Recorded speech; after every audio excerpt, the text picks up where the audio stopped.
I would have to say probably 95% of the wax that I've done this year, I've been able to see to the bottom. And normally there's probably a good 6, 8, even 10 inches of wax in here that I've been able to see the slum gum to the bottom. This one you can't see, and it's kind of disappointing. However, it's just the way it goes. It's the luck of the draw. It is used to keep the wax hot a little longer. That way, if there is any impurities that have gone through the straining cloth, it'll settle out between the wax and the water layer, making it easier to scrape off.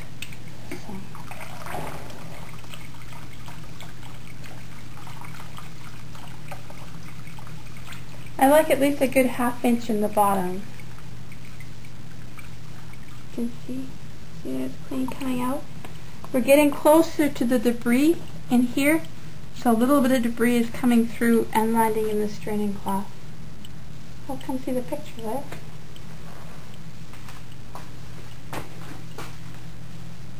See, you can see parts of the slum gum here, and you can see it here, and it's not moving, it's just staying put here.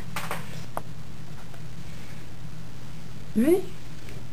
Here's the straining cloth, and see there's very little debris, but it did catch some. And the more debris that you keep out of the wax, the happier you will be with your wax. So now it's time to move things off and get cleaned up and ready for the next batch.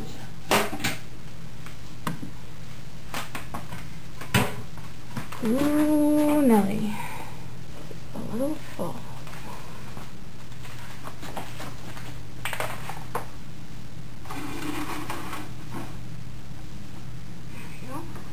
I like to set it on the cement floor because the floor has in-floor heat, and it'll just, a little bit more heat. That'll probably be about 20 pounds of wax there. So now to get ready for the next load, I'm not going to drain the water out, I'm going to keep the water in here, but I want to get the slum gum out.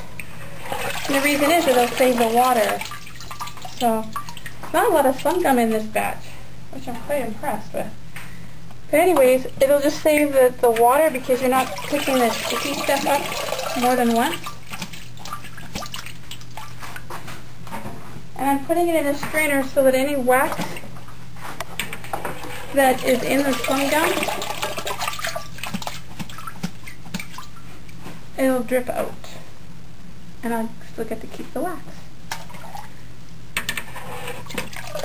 Normally there's like a whole pile of slum gum, but this batch of wax. This here is the final product from about 2.5 5-gallon pails of cappings. I can get anywhere from 15 to 21 pounds of wax.